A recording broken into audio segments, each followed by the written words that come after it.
পৃথিবীর জমিনে আল্লাহ রাব্বুল আলামিন যত নবী রাসূল প্রেরণ করেছেন, প্রত্যেক নবী রাসূলের কাছে আল্লাহর পক্ষ থেকে একটি দায়িত্ব ছিল, ইসলামের দাওয়াত মানুষের রন্ধরে রন্ধরে পৌঁছিয়ে দেওয়া। ঠিক কিনা? ঠিক তদ্রূপ প্রত্যেক নবী রাসূল ইসলামের দাওয়াত রন্ধরে রন্ধরে পৌঁছে দিতে গিয়ে অনেক লাঞ্ছনার শিকার হয়েছিলেন, অনেক কষ্টের শিকার হয়েছিলেন। অনেক নবীকে ক্ষুধার্ত অবস্থায় থাকতে হয়েছিল, অনাহারে থাকতে হয়েছিল, পানি পিপাসা বন্ধ ছিল, পানি বন্ধ, খানা বন্ধ। এত কষ্ট ত্যাগ স্বীকার করার পরেও কোন নবী তার উম্মতদের কাছ থেকে, তার কওমদের কাছ থেকে কোনদিন বিনিময় আশা করেন নাই। ঠিক তদ্রূপ আমার নবী করিম সাল্লাল্লাহু আলাইহি ওয়াসাল্লাম আল্লাহর পক্ষ থেকে ইসলামের দাওয়াত, আল্লাহর পক্ষ থেকে ইসলামের দাওয়াত পৃথিবীর রন্ধরে রন্ধরে মানুষদের রন্ধরে রন্ধরে পৌঁছে দেওয়ার জন্য কত লাঞ্ছনা, কত কষ্ট, কত ত্যাগ। শুধু তাই নয়, নিজের মাতৃভূমি মক্কা ছেড়ে তিনি মদিনায় পর্যন্ত হিজরত করেছিলেন। ঠিক কিনা? এরপরও আমার আল্লাহ বলেন, হাবিব আপনার উম্মতের জন্য যে কষ্ট আপনি স্বীকার করেছেন, যে ত্যাগ স্বীকার করেছেন, এর বিনিময় আপনি চাইবেন না। লা আসআলুকুম, আপনি কোনো বিনিময় চাইবেন না। আলাইহি আজরান ইল্লাল মাওয়াদ্দাতা ফিল কুরবা।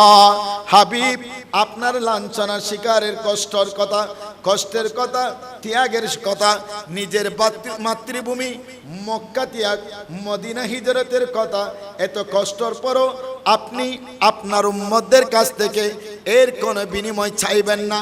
তবে হাবিব আপনার উম্মতদের কাছ থেকে আপনি এর কোনো বিনিময় না চাইলেও আমি আল্লাহ আপনাকে জানিয়ে দিচ্ছি, আপনার উম্মতদের কাছ থেকে একটি মাত্র বিনিময় আপনি চাইবেন। সেই বিনিময়টা হচ্ছে আপনার আহলে বাইতকে যেন তারা বেশি বেশি মোহাব্বত করে। উচ্চ আওয়াজে বলুন না সুবহানাল্লাহ। তাহলে আল্লাহর কুরআনুল কারীমের এই আয়াত দ্বারা সুস্পষ্টভাবে আল্লাহ রাব্বুল আলামিন কুরআনুল কারীমের এই আয়াত দ্বারা কুদরতুল জবানে সুস্পষ্টভাবে ইরশাদ করেছেন, হাবিব আপনি আপনার উম্মতদের কাছ থেকে যত কষ্ট পেয়েছেন, যত লাঞ্ছনা হয়েছেন, যত ত্যাগ স্বীকার করেছেন, নিজে ইসলামের দাওয়াত মানুষদের কাছে পৌঁছিয়ে দেওয়ার জন্য মাতৃভূমি মক্কা ছেড়ে মদিনায় হিজরত করেছেন, এর কোনো বিনিময় আপনি আপনার বান্দাদের কাছ থেকে, আমার বান্দা তথা আপনার উম্মতদের কাছ থেকে আপনি এটা আশা করবেন না, এটার বিনিময় চাইবেন না। তবে হাবিব আপনার উম্মতদের কাছ থেকে একটি মাত্র বিনিময় আপনি চাইবেন, সেটা আমি আল্লাহর কামনা, সেটা আমি আল্লাহর চাওয়া। আপনি আপনার উম্মতদের কাছ থেকে একটি প্রতিজ্ঞা নেবেন, একটি প্রতিশ্রুতি নেবেন, তারা যেন আপনার আহলে বাইত তথা ইমাম হাসান হুসাইন, মা ফাতেমা, মৌলা আলী শের খুদা রাদিয়াল্লাহু তাআলা আনহুকে যেন বেশি বেশি করে মোহাব্বত করে, তাদেরকে যেন ভালোবাসে। উচ্চ আওয়াজে বলুন না সুবহানাল্লাহ। আল্লাহু আকবার।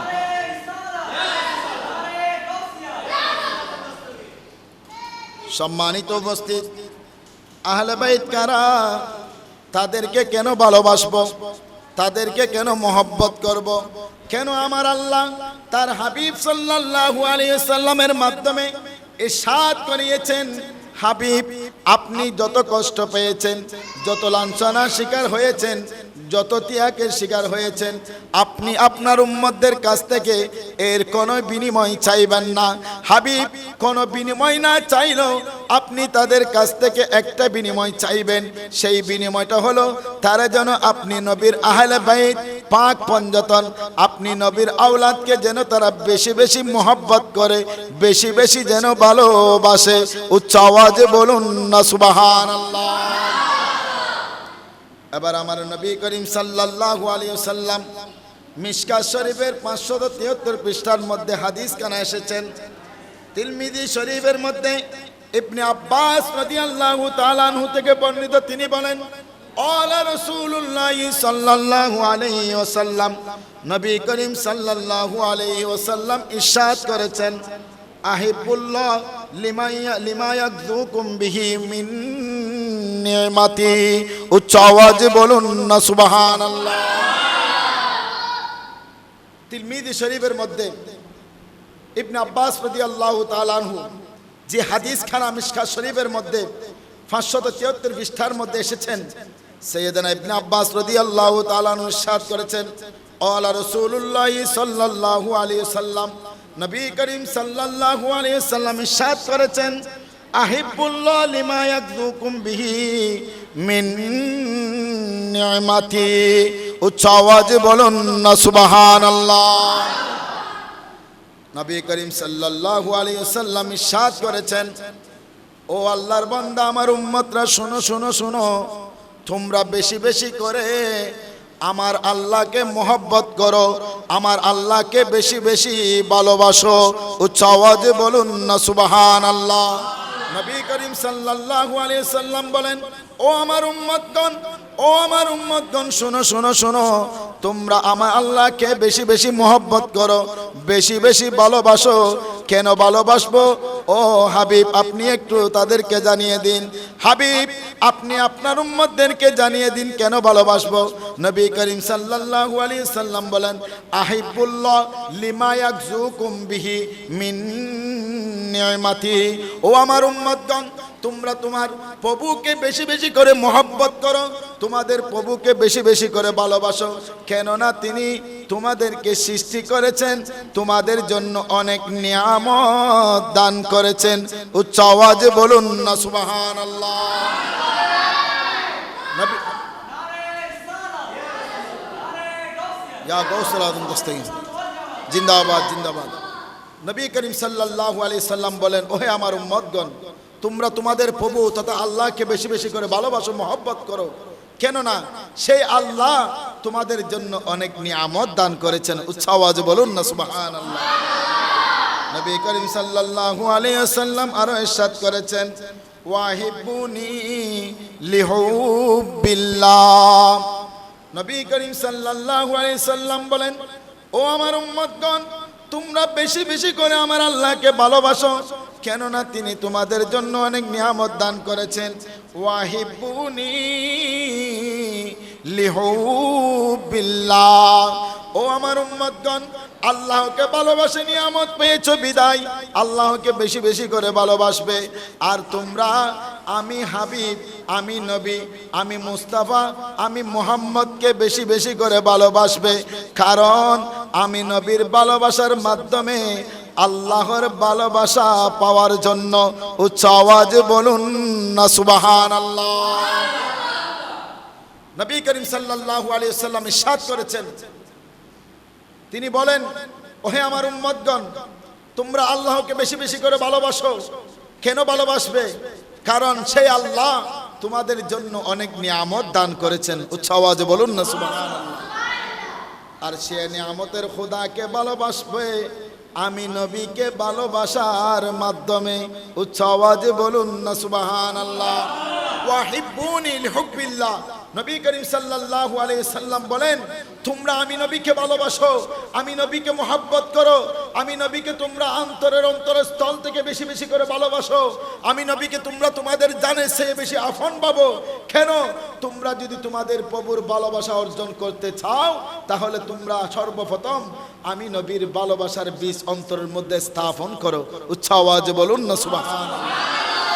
আমি নবীর ভালোবাসার বীজ রোপণ করো।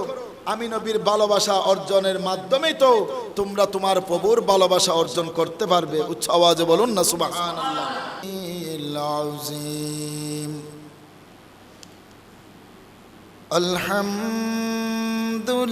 আলহামদুলিল্লাহ আলহামদুলিল্লাহি রাব্বিল আলামিন والعاقبة للمتقين والصلاة والسلام على رسوله الأنبياء والمرسلين وعلى آله وأصحابه علماء أهل السنة سنته وعلماء أهل محبته والناس أجمعين أما بعد فقد قال الله تعالى عز وجل في شان حبيبه ومحبوبه ومعشوقه آمرا ومخبرا মোহাব্বত সহকারে আমি নবীর উপর একবার দরুদ শরীফ পাঠ করবে, ওই নবীকে কাল কিয়ামতের ময়দানে শাফায়াত করা আমি নবীর উপর ওয়াজিব হয়ে গেছে। উচ্চ আওয়াজে বলুন না সুবহানাল্লাহ। এই জন্য কাল কিয়ামতের কঠিন দেখনি হ্যাঁ হাশর মে ইজ্জতে রাসূলুল্লাহ কে সালাতুনিয়া سلام يا حبيب الله لا رب العرش جس کو جو ملا ان سے ملا بٹتی ہے کونین میں نعمت رسول اللہ کے صلاتنیا سلام یا حبیب اللہ تجھ سے اور جنت سے کیا مطلب وہاں بھی دور ہو تجھ سے اور جنت سے کیا مطلب وہاں بھی دور ہو ہم رسول اللہ کے جنت رسول اللہ کے صلاتنیا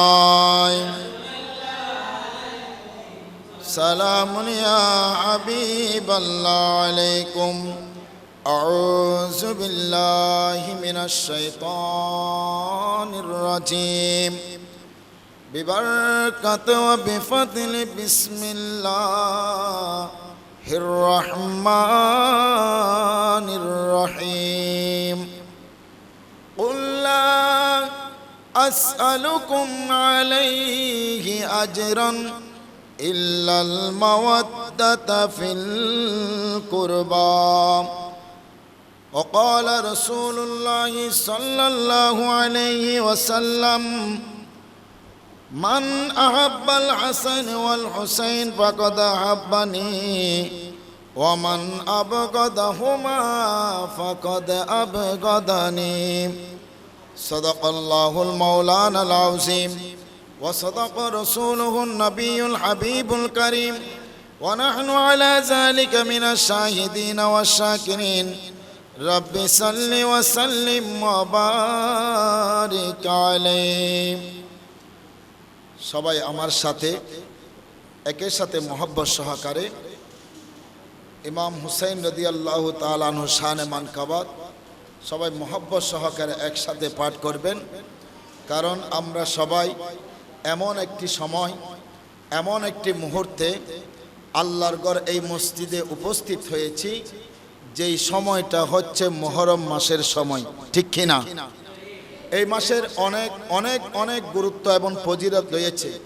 বিশেষ করে আল্লাহ রাব্বুল আলামিন কুরআনুল কারীমে কুদরতের জবানে এই মাসকে আশহুরুল হুরুম তথা সম্মানিত মাস বলে ঘোষণা দিয়েছেন। সুবহানাল্লাহ।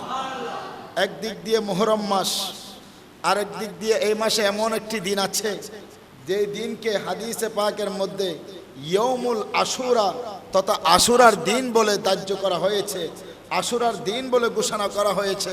শুধু তাই নয়, এই মাস এত দামি হওয়ার পিছনে কারণ হচ্ছে এই মাসে 61 হিজরি মাহে মুহররমের 10 তারিখ জুমার দিন কারবালার প্রান্তরে নিষ্ঠুর এজিদের হাতে সুলতানে কারবালা, মজলুমে কারবালা, মাসুমে কারবালা সৈয়দনা ইমাম হাসান, ইমাম হুসাইন, মা ফাতেমাতুজ জোহরা রাদিয়াল্লাহু তাআলা আনহা, মওলা আলী শের খুদা রাদিয়াল্লাহু তাআলা আনহু তথা পাক পঞ্চতনের অন্যতম সদস্য মওলা আলীর মকামের অন্যতম সদস্য মওলা আলী শের খুদা রাদিয়াল্লাহু তাআলা আনহুর অন্যতম সদস্য সৈয়দনা হযরত ইমাম হুসাইন রাদিয়াল্লাহু তাআলা আনহু কারবালার প্রান্তরে নিষ্ঠুর এজিদের হাতে নির্মমভাবে শাহাদাত করেছেন। সবাই বলুন ইন্না লিল্লাহি ওয়া ইন্না ইলাইহি রাজিউন। সেই ইমাম হুসাইনের শানে একটি মান কাবাত পরিবেশন করব। আপনারা সবাই আমার সাথে মোহাব্বত সহকারে এই মান কাবাত একসাথে মিলে মিশে আমরা এই মান কাবাত একসাথে আমরা কি করব? পরিবেশন করব। সবাই বলুন মুঝে কো ফাওয়ালো মুসাফির না সমঝো, मुझे को फ़वालो मुसाफिर न समझो, मैं आया नहीं हो बुलाया गया हूँ, मैं आया नहीं हो बुलाया गया हूँ कि मेहमान बना कर सताया गया हूँ, कि मेहमान बना कर सताया गया हूँ, मैं रोया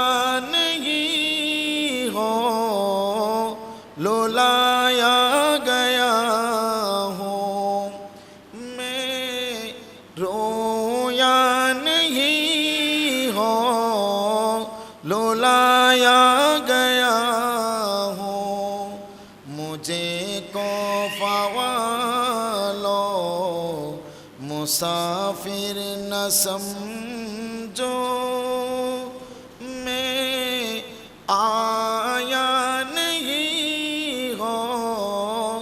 बुलाया गया हूँ। खुदा जाने कैसी है मेज़बानी, बहातर पियासों कहीं बंद पानी, खुदा जाने कैसी है मेज़बानी, बहातर पियासों कहीं बंद पानी, मुक़द्दर में है हाओ ज़े कौसर का पीना, मुक़द्दर में है हाओ ज़े कौसर का पीना, मैं प्यासा नहीं हो पिलाया गया हूँ, मैं प्यासा नहीं हो पिलाया गया हूँ, मुझे को फ़वालो मुसाफिर न समझो, मैं आया नहीं हो बुलाया गया हूँ, कि मेहमान बना कर सताया गया हूँ, कि मेहमान बना कर सताया गया हूँ मैं रोया नहीं हो लोलाया गया हूँ जो काता जो सरबा रागाहे खुदा में वही सर कलम हो गाया करबला में जो काता जो सरबा रागाहे खुदा में वही सर कलम हो गाया करबला में शहादत की मंजिल को पाया है मैंने शहादत की मंजिल को पाया है मैंने मैं मुर्दा नहीं हो जिलाया गया हूँ मैं मुर्दा नहीं हो जिलाया गया हूँ सुनो को फबाशी আমায় মুসাফির বেবনা শোনো কোফাবাসী আমায় মুসাফির বেবনা আমি এমনিতে আসিনি দাওয়াতে এসেছি আমি এমনিতে আসিনি দাওয়াতে এসেছি মেহমান বানিয়ে কি যে কষ্ট দিল মেহমান বানিয়ে কি যে কষ্ট দিল আমি কাঁদিতে আসিনি কাঁদানো হয়েছে আমি এমনিতে আসিনি দাওয়াতে এসেছি আমি কাঁদিতে আসিনি কাঁদানো হয়েছে আলহামদুলিল্লাহ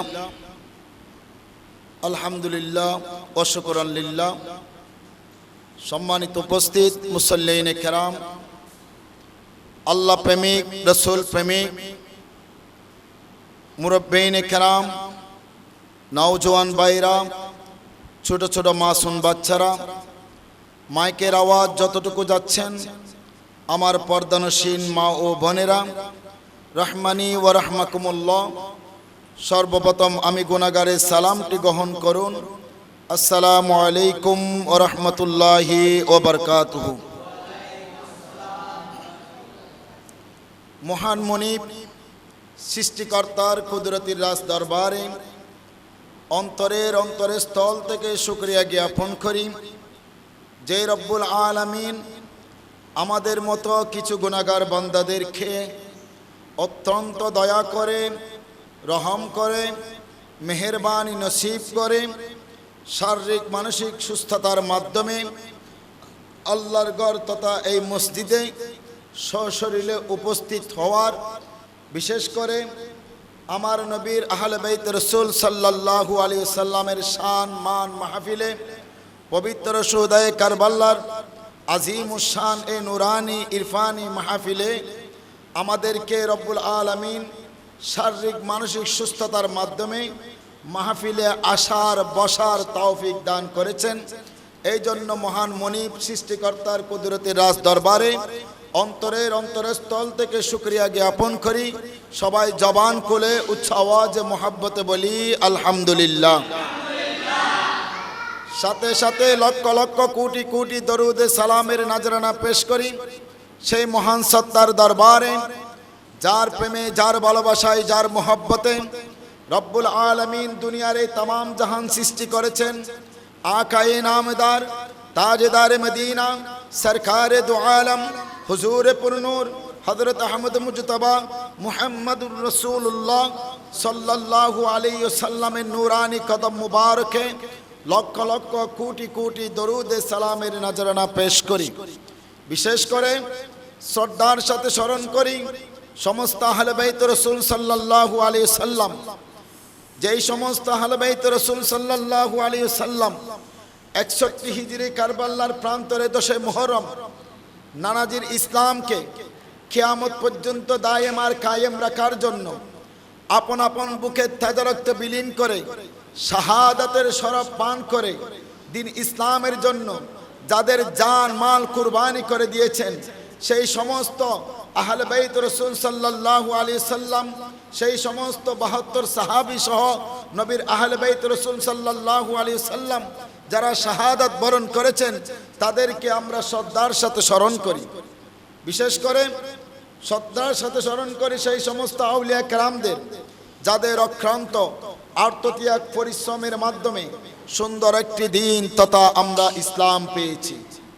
শুকরিয়া জ্ঞাপন করি আপনাদেরও, আপনারা যারা আজ জুমার দিন, ছুটির দিন, এইদিকে ব্যস্ততার দিন, এত ব্যস্ততার পরও আমার আল্লাহ আপনাদেরকে মোহব্বত করেছেন, আমার আল্লাহ আপনাদেরকে ভালোবেসেছেন, আমার আল্লাহ আপনাদেরকে দয়া করেছেন, আমার আল্লাহ আপনাদেরকে মেহেরবানি নসিব করেছেন, যার প্রমাণ এত ব্যস্ততার পরও নিজের গুরুত্বপূর্ণ কাজ ছেড়ে দিয়ে আল্লাহর ভয়কে অন্তরে লালন করে নবীর মোহাব্বতকে অন্তরে স্থান দিয়ে আহলে বাইত রাসূল সাল্লাল্লাহু আলাইহি ওয়াসাল্লামের মোহাব্বতে নিজের জীবনটাকে উৎসর্গ করে আজকের এই মহামূল্যবান সময় আল্লাহর ঘর তথা মসজিদে উপস্থিত হয়ে আহলে বাইত রাসূল সাল্লাল্লাহু আলাইহি ওয়াসাল্লামের শানে মাহফিলে নিজের হায়াতের জিন্দেগি থেকে অল্প কিছুক্ষণ সময় কুরবানি দেওয়ার মতো সেই সুযোগ আমার আল্লাহর পক্ষ থেকে তাদের জন্য দান করা হয়েছে যাদেরকে আমার আল্লাহ দয়া করেছেন, যাদেরকে আমার আল্লাহ রহম করেছেন, যাদেরকে আমার আল্লাহ কবুল করেছেন। উচ্চ আওয়াজে বলুন না সুবহানাল্লাহ। এই জন্য আপনাদের শুকরিয়া জ্ঞাপন করি। বিশেষ করে মসজিদের নাম কি দেন, কান মোহনাম বাইতুল আমান জাং মসজিদে আহলে বাইত রাসূল সাল্লাল্লাহু আলাইহি সাল্লামের স্মরণে পবিত্র শুহাদায়ে কারবালার মাহফিল আমি গুনাহগার আপনাদের সম্মুখে শুরুতে কুরআনুল কারীমের ছোট্ট একটি আয়াত খানা তেলাওয়াত করেছিলাম। পাশাপাশি এই আয়াতের প্রেক্ষাপট নিয়ে হাদিসে পাক রাসূল সাল্লাল্লাহু আলাইহি সাল্লাম থেকে ছোট্ট একটি হাদিস খানা তেলাওয়াত করেছি।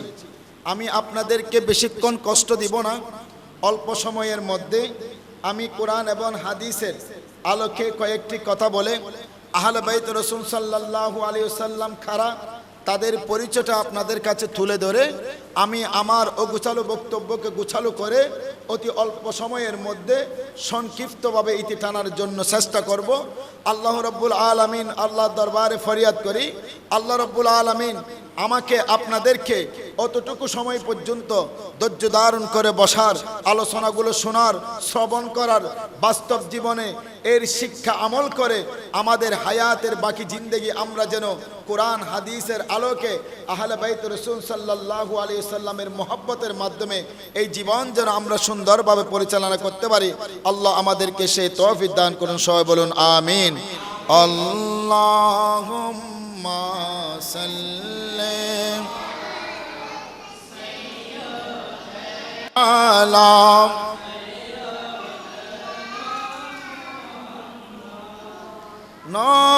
নবিয়িনা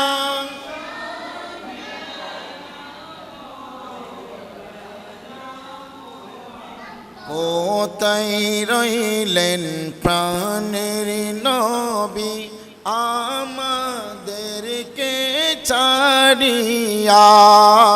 কোথায় রইলেন মায়ারি নবী আমাদেরকে ছাড়িয়া আপনি বিনে কি লাভ হবে এই জগতে বাঁচিয়া আল্লাহুম্মা সাল্লি আলা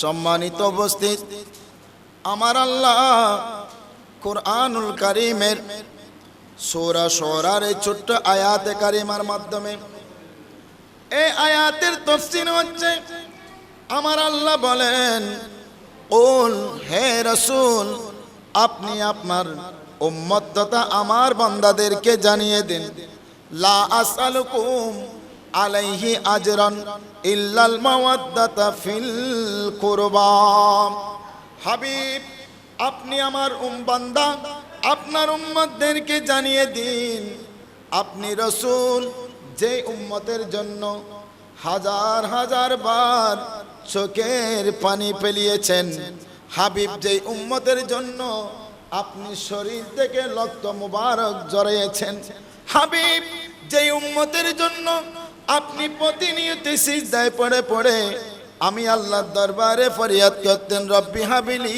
উম্মতি রব্বি হাবিলি উম্মতি যেই উম্মতের জন্য হাবিব আপনি চোখের পানি ফেলিয়ে ঝরঝর করে চোখের পানি ফেলিয়ে কান্না করেছিলেন যেই উম্মতের জন্য আপনি ক্ষুধার্ত ছিলেন যেই উম্মতের জন্য আপনি এমন কোন জায়গা নাই সিজদা পড়ে আমি আল্লাহ দরবারে ফরিয়াদ করেন নাই হাবিব আপনি তাদেরকে জানিয়ে দিন যেই কষ্ট যেই ত্যাগ যেই আপনি কষ্ট স্বীকার করেছেন যেই ত্যাগ স্বীকার করেছেন সেই উম্মতের কাছ থেকে আপনি কোনো বিনিময় চান নাই উচ্চ আওয়াজে বলুন না সুবহানাল্লাহ আল্লাহ রাব্বুল আলামিন পৃথিবীর জমিনের মধ্যে পৃথিবীর শুরু লগ্নে আমার নবী করিম সাল্লাল্লাহু আলাইহি ওয়াসাল্লাম পর্যন্ত যত নবী রাসূল দুনিয়ার জমিনের মধ্যে প্রেরণ করেছেন কোন নবী রাসূল কোন কওম থেকে তাদের উম্মত থেকে যেই কষ্ট যেই ত্যাগ স্বীকার করেছেন বিনিময় কাদের কাছ থেকে কোন নবী কোন কওম কোন উম্মতের কাছ থেকে বিনিময় চান নাই কোন নবী কোন উম্মতের কাছ থেকে বিনিময় চান নাই সৈয়দনা আদম সফিউল্লাহ থেকে আমার নবী সৈয়দনা হযরত মুহাম্মদ মুস্তাফা সাল্লাল্লাহু আলাইহি ওয়াসাল্লাম পর্যন্ত আল্লাহ সৃষ্টির শুরু থেকে আমার নবী পর্যন্ত যত নবী রাসূল দুনিয়ার জমিনের মধ্যে প্রেরণ করেছেন প্রত্যেক নবী তাদের কষ্ট তাদের ত্যাগ স্বীকার করে দিন ইসলামের খেদমত করেছেন আল্লাহর দায়িত্ব পালন করেছেন ইসলামের দাওয়াত দিয়েছেন ইসলামের দাওয়াত দিতে গিয়ে অনেক নবী শহীদ হয়েছেন ইসলামের দাওয়াত দিতে গিয়ে অনেক নবী কষ্ট পেয়েছেন ইসলামের দাওয়াত দিতে গিয়ে অনেক নবী লাঞ্ছনার শিকার হয়েছেন ইসলামের দাওয়াত দিতে গিয়ে অনেক নবী অনেক কথার অনেক কষ্টের শিকার হয়েছেন কিন্তু বড় আশ্চর্য বিষয় হলো যত নবী আল্লাহর পক্ষ থেকে দায়িত্ব নিয়ে পৃথিবীর জমিনের মধ্যে আগমন করেছেন যত নবী পৃথিবীর জমিনের মধ্যে আগমন করে আল্লাহর ওয়াহদানিয়তের ইসলামের দাওয়াত মানুষদেরকে পৌঁছিয়ে দিয়ে এত কষ্ট এত ত্যাগ স্বীকার করার পরও কোন নবীর উম্মতদের কাছ থেকে কোনো বিনিময় আশা করেন নাই উচ্চ আওয়াজে বলুন না সুবহানাল্লাহ পৃথিবীর জমিনে আল্লাহ রাব্বুল আলামিন যত নবী রাসূল প্রেরণ করেছেন প্রত্যেক নবী রাসূলের কাছে আল্লাহর পক্ষ থেকে একটি দায়িত্ব ছিল ইসলামের দাওয়াত মানুষের রন্ধ্রে রন্ধ্রে পৌঁছিয়ে দেওয়া ঠিক কি না ঠিক তদ্রূপ প্রত্যেক নবী রাসূল ইসলামের দাওয়াত রন্ধ্রে রন্ধ্রে পৌঁছে দিতে গিয়ে অনেক লাঞ্ছনার শিকার হয়েছিলেন অনেক কষ্টের শিকার হয়েছিলেন অনেক নবীকে ক্ষুধার্ত অবস্থায় থাকতে হয়েছিল অনাহারে থাকতে হয়েছিল পানি পিপাসা বন্ধ ছিল, পানি বন্ধ, খানা বন্ধ, এত কষ্ট ত্যাগ স্বীকার করার পরেও কোন নবী তার উম্মতদের কাছ থেকে, তার কওমদের কাছ থেকে কোনদিন বিনিময় আশা করেন নাই। ঠিক তদ্রূপ আমার নবী করিম সাল্লাল্লাহু আলাইহি ওয়াসাল্লাম আল্লাহর পক্ষ থেকে ইসলামের দাওয়াত, আল্লাহর পক্ষ থেকে ইসলামের দাওয়াত পৃথিবীর রন্ধ্রে রন্ধ্রে, মানুষদের রন্ধ্রে রন্ধ্রে পৌঁছে দেওয়ার জন্য কত লাঞ্ছনা, কত কষ্ট, কত ত্যাগ, শুধু তাই নয়, নিজের মাতৃভূমি মক্কা ছেড়ে তিনি মদিনায় পর্যন্ত হিজরত করেছিলেন, ঠিক কিনা? এরপরও আমার আল্লাহ বলেন, হাবিব আপনার উম্মতের জন্য যে কষ্ট আপনি স্বীকার করেছেন, যে ত্যাগ স্বীকার করেছেন, এর বিনিময় আপনি চাইবেন না। লা আসআলুকুম, আপনি কোনো বিনিময় চাইবেন না। আলাইহি আজরন ইল্লাল মাওয়াদ্দাতা ফিল কুরবা। হাবিব আপনার লাঞ্ছনা স্বীকারের কষ্টের কথা, ত্যাগের কথা, নিজের মাতৃভূমি মক্কা ত্যাগ, মদিনা হিজরতের কথা, এত কষ্টর পরও আপনি আপনার উম্মতদের কাছ থেকে এর কোনো বিনিময় চাইবেন না। তবে হাবিব আপনার উম্মতদের কাছ থেকে আপনি এর কোনো বিনিময় না চাইলেও আমি আল্লাহ আপনাকে জানিয়ে দিচ্ছি, আপনার উম্মতদের কাছ থেকে একটি মাত্র বিনিময় আপনি চাইবেন। সেই বিনিময়টা হচ্ছে আপনার আহলে বাইতকে যেন তারা বেশি বেশি মোহাব্বত করে। উচ্চ আওয়াজে বলুন না সুবহানাল্লাহ। তাহলে আল্লাহর কুরআনুল কারীমের এই আয়াত দ্বারা সুস্পষ্টভাবে আল্লাহ রাব্বুল আলামিন কুরআনুল কারীমের এই আয়াত দ্বারা কুদরতুল জবানে সুস্পষ্টভাবে ইরশাদ করেছেন, হাবিব আপনি আপনার উম্মতদের কাছ থেকে যত কষ্ট পেয়েছেন, যত লাঞ্ছনা হয়েছেন, যত ত্যাগ স্বীকার করেছেন, নিজে ইসলামের দাওয়াত মানুষদের কাছে পৌঁছিয়ে দেওয়ার জন্য মাতৃভূমি মক্কা ছেড়ে মদিনা হিজরত করেছেন, এর কোনো বিনিময় আপনি আপনার বান্দাদের কাছ থেকে, আমার বান্দা তথা আপনার উম্মতদের কাছ থেকে আপনি এটা আশা করবেন না, এটার বিনিময় চাইবেন না। তবে হাবিব আপনার উম্মতদের কাছ থেকে একটি মাত্র বিনিময় আপনি চাইবেন, সেটা আমি আল্লাহর কামনা, সেটা আমি আল্লাহর চাওয়া। আপনি আপনার উম্মতদের কাছ থেকে একটি প্রতিজ্ঞা নেবেন, একটি প্রতিশ্রুতি নেবেন, তারা যেন আপনার আহলে বাইত তথা ইমাম হাসান হুসাইন, মা ফাতেমা, মৌলা আলী শের খুদা রাদিয়াল্লাহু তাআলা আনহুকে যেন বেশি বেশি করে মোহাব্বত করে, তাদেরকে যেন ভালোবাসে। উচ্চ আওয়াজে বলুন না সুবহানাল্লাহ। আল্লাহু আকবার।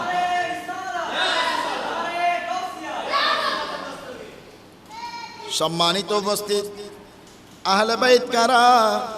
তাদেরকে কেন ভালোবাসবো, তাদেরকে কেন মোহাব্বত করব?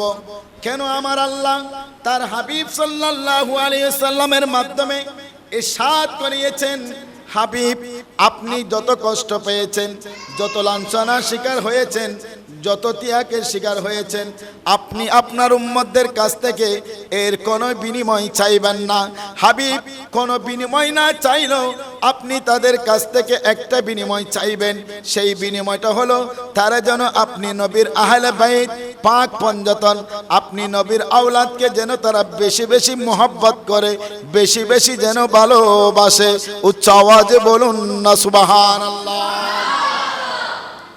এবার আমার নবী করিম সাল্লাল্লাহু আলাইহি ওয়াসাল্লাম মিশকাত শরীফের 573 পৃষ্ঠার মধ্যে হাদিস কানা এসেছেন। তিরমিজি শরীফের মধ্যে ইবনে আব্বাস রাদিয়াল্লাহু তাআলা আনহু থেকে বর্ণিত, তিনি বলেন, আলা রাসূলুল্লাহ সাল্লাল্লাহু আলাইহি ওয়াসাল্লাম, নবী করিম সাল্লাল্লাহু আলাইহি ওয়াসাল্লাম ইরশাদ করেছেন, আহিবুল্লাহ লিমা ইয়াযুকুম বিহি মিন নিয়ামতি। উচ্চ আওয়াজে বলুন না সুবহানাল্লাহ। তিরমিজি শরীফের মধ্যে ইবনে আব্বাস রাদিয়াল্লাহু তাআলা আনহু যে হাদিস খানা মিশকাত শরীফের মধ্যে 573 পৃষ্ঠার মধ্যে এসেছেন, সাইয়েদনা ইবনে আব্বাস রাদিয়াল্লাহু তাআলা আনহু ইরশাদ করেছেন, আলা রাসূলুল্লাহ সাল্লাল্লাহু আলাইহি ওয়াসাল্লাম, নবী করিম সাল্লাল্লাহু আলাইহি ওয়াসাল্লাম ইরশাদ করেছেন, আহিবুল্লাহ লিমা ইয়াযুকুম বিহি মিন নিয়ামতি। উচ্চ আওয়াজে বলুন না সুবহানাল্লাহ। নবী করিম সাল্লাল্লাহু আলাইহি ওয়াসাল্লাম ইরশাদ করেছেন, ও আল্লাহর বান্দা আমার উম্মতরা শোনো শোনো শোনো, তোমরা বেশি বেশি করে আমার আল্লাহকে মহব্বত করো, আমার আল্লাহকে বেশি বেশি ভালোবাসো। উচ্চ আওয়াজে বলুন না সুবহানাল্লাহ। নবী করিম সাল্লাল্লাহু আলাইহি সাল্লাম বলেন, ও আমার উম্মতগণ, ও আমার উম্মতগণ শোনো শোনো শোনো, তোমরা আমার আল্লাহকে বেশি বেশি মহব্বত করো, বেশি বেশি ভালোবাসো। কেন ভালোবাসবো? ও হাবিব আপনি একটু তাদেরকে জানিয়ে দিন। হাবিব আপনি আপনার উম্মতদেরকে জানিয়ে দিন কেন ভালোবাসবো। নবী করিম সাল্লাল্লাহু আলাইহি সাল্লাম বলেন, আহিবুল্লাহ লিমা ইয়াকজুকুম বিহি মিন নিয়ামাতি। ও আমার উম্মতগণ, তোমরা তোমার প্রভুকে বেশি বেশি করে মহব্বত করো, তোমাদের প্রভুকে বেশি বেশি করে ভালোবাসো। কেননা তিনি তোমাদেরকে সৃষ্টি করেছেন, তোমাদের জন্য অনেক নিয়ামত দান করেছেন। উচ্চ আওয়াজে বলুন না সুবহানাল্লাহ।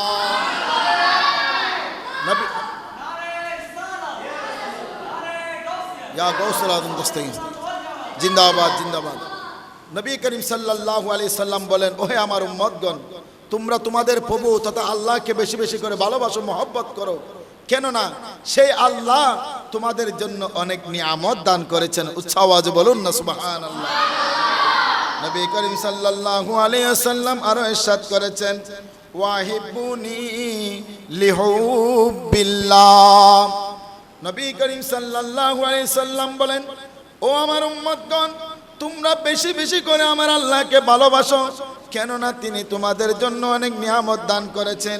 ওয়াহিবুনি লিহুবিল্লাহ। ও আমার উম্মতগণ, আল্লাহকে ভালোবাসে নিয়ামত পেয়েছো বিদায় আল্লাহকে বেশি বেশি করে ভালোবাসবে। আর তোমরা আমি হাবিব, আমি নবী, আমি মুস্তাফা, আমি মুহাম্মদকে বেশি বেশি করে ভালোবাসবে। কারণ আমি নবীর ভালোবাসার মাধ্যমে আল্লাহর ভালোবাসা পাওয়ার জন্য। উচ্চ আওয়াজে বলুন না সুবহানাল্লাহ।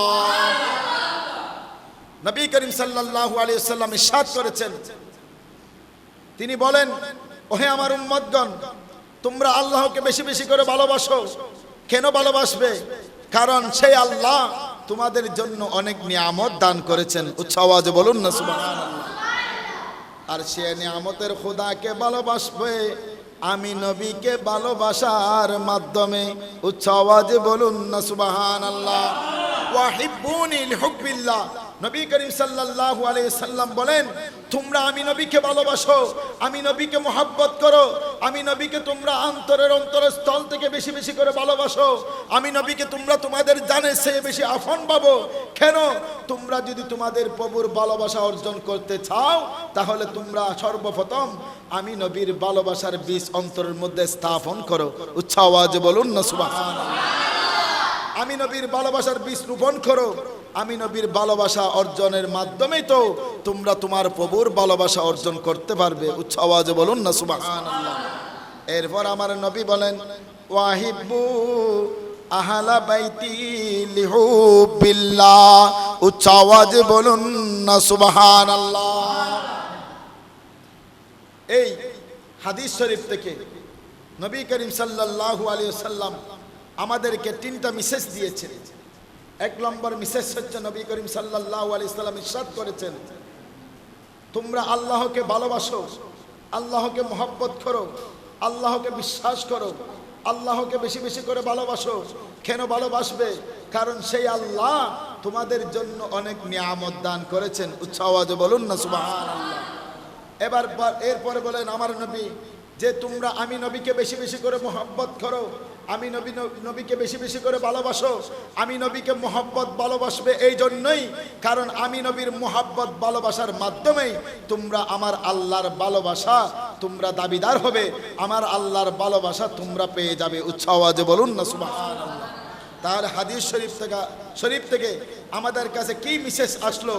আমরা যারা আল্লাহকে পেতে চাই, আমরা যারা আল্লাহর দিদার পেতে চাই, আমরা যারা আল্লাহর সাক্ষাৎ পেতে চাই, আমরা যারা আল্লাহকে ভালোবাসতে চাই, আমরা যারা আল্লাহকে মহব্বত করতে চাই, আমাদের জন্য শর্ত রয়েছে আল্লাহকে ভালোবাসা আল্লাহকে মহব্বত করার আগে আমাদের অন্তরের মধ্যে হুব্বে মুস্তাফার বীজ রোপণ করতে হবে। উচ্চ আওয়াজে বলুন না সুবহানাল্লাহ।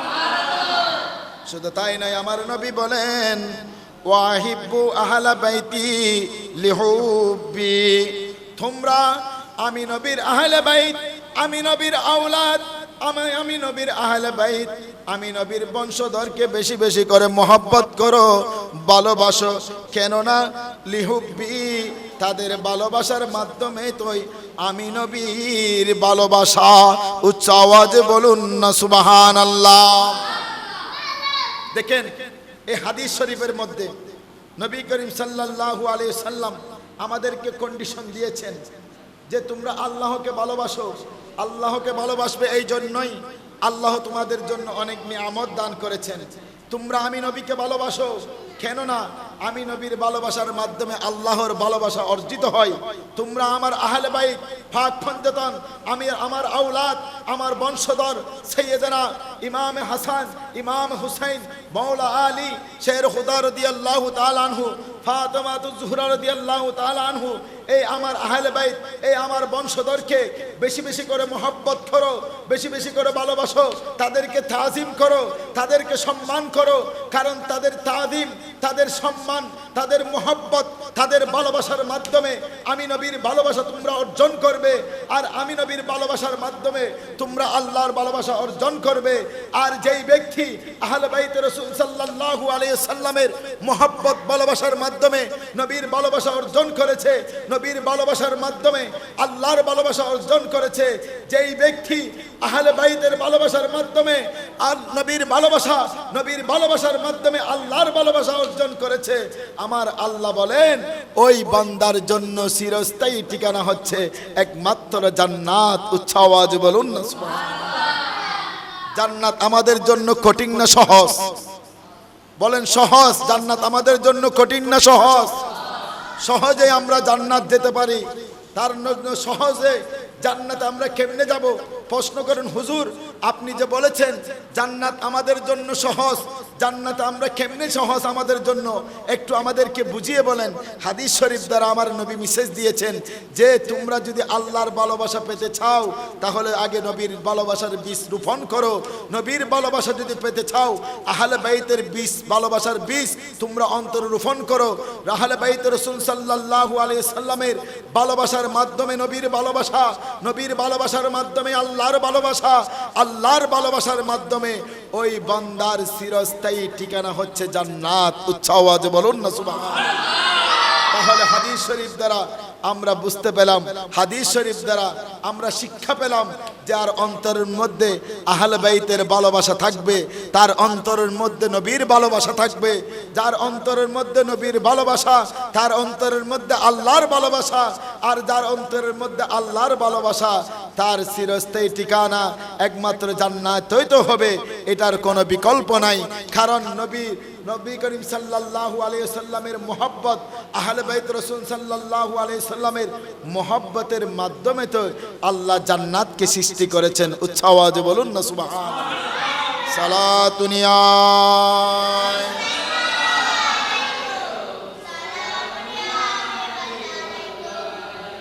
ইয়া রাসূলাল্লাহ উনজুর হালনা ইয়া হাবিবাল্লাহ ইসমা ক্বালনা সালাতুনিয়া।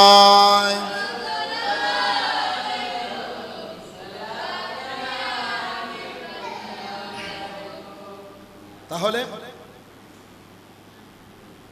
আল্লাহ বলেন হাবিব আপনি আপনার উম্মতদেরকে জানিয়ে দিন, আপনি এই ইসলামকে প্রচারের জন্য, এই ইসলামের দাওয়াত দিতে গিয়ে আপনার শরীর মুবারক থেকে রক্ত ঝরানো হয়েছে, আপনার দাঁত মুবারককে শহীদ করা হয়েছে, আপনি অনেক কষ্টের শিকার হয়েছেন, আপনার খাদ্য বন্ধ করা হয়েছে, আপনাকে অনেক ত্যাগ স্বীকার করতে হয়েছে, নিজের মাতৃভূমি মক্কা ছেড়ে আপনাকে মদিনায় হিজরত করতে হয়েছে। হাবিব এত কষ্ট পাওয়ার পরও আপনি আপনার উম্মতদের কাছ থেকে কোনো বিনিময় আশা করবেন না, তবে আমি আল্লাহর পক্ষ থেকে তাদের কাছে একটাই বিনিময় চাইবেন, তারা যেন আপনি রসুলের আহলে বাইত, আপনার রসুলের বংশধর, আপনি রসুলের আওলাদদেরকে যেন তারা বেশি বেশি করে মহব্বত করে, তারা যেন বেশি বেশি করে ভালোবাসে। উচ্চ আওয়াজে বলুন না সুবহানাল্লাহ। তাহলে আহলে বাইত, আমরা যারা আহলে বাইত বলে দেওয়ানা হয়ে যাই, আমরা যারা আহলে বাইত বলে পাগল পারা হয়ে যাই, আমরা যারা আহলে বাইত আহলে বাইত আহলে বাইত বলে জিকির করি, আহলে বাইত বলে বলে পাগল হয়ে যাই, আমরা এই আহলে বাইতের পাগল হওয়া, এটা তো আমার নবী আমাদেরকে শিক্ষা দিয়েছেন। শুধু আমার নবী নয়, এই আহলে বাইতের জন্য পাগল হওয়া, আহলে বাইতের জন্য দিওয়ানা হয়ে যাওয়া, আহলে বাইতকে ভালোবাসা, আহলে বাইতকে মহব্বত করা, স্বয়ং রব্বুল আলামিন কুরআনুল কারীমের মাধ্যমে তার বান্দাদেরকে শিক্ষা দান করেছেন। উচ্চ আওয়াজে বলুন না সুবহানাল্লাহ। যেই কোরআনে বলেছেন আহলে বাইতকে মুহাব্বত করার জন্য, ভালোবাসার জন্য।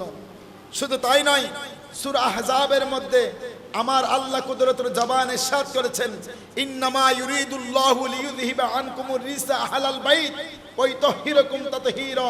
হে নবীর আহলে বাইত, হে নবীর আহলে বাইত, হে নবীর বংশধর, হে নবীর আওলাদ, তোমাদেরকে খুত পবিত্র করে রাখা আমি আল্লাহর কামনা, আমি আল্লাহর চাওয়া। উচ্চ আওয়াজে বলুন না সুবহানাল্লাহ। সূরা আহজাবের এই আয়াত যখন নাজিল হয়েছেন, তখন আমার নবী করিম সাল্লাল্লাহু আলাইহি সাল্লামের খাত মুবারকের মধ্যে রেশমি কালারের একটি চাদর মুবারক ছিল। এই আয়াত যখন নবী করিম সাল্লাল্লাহু আলাইহি সাল্লামের দরবারে ওহী স্বরূপ জিবরিল আলাইহিস সালাম যখন এই আয়াত নিয়ে আসলেন, এই ওহী যখন নিয়ে আসলেন, সাথে সাথে আমার নবী চাদর মুবারক বিছিয়ে দিয়ে বললেন, ও আলী তুমি কোথায়? আমার চাদর মুবারকের এক কোণা ধরো। ও ফাতেমা তুমি কোথায়? আমার চাদর মুবারকের একটি কোণা ধরো। ও হাসান তুমি কোথায়? আমি নবীর চাদর মুবারক একটি কোণা ধরো। ও হুসাইন তুমি কোথায়? আমি নবীর চাদর মুবারকের আরেক কোণা ধরো।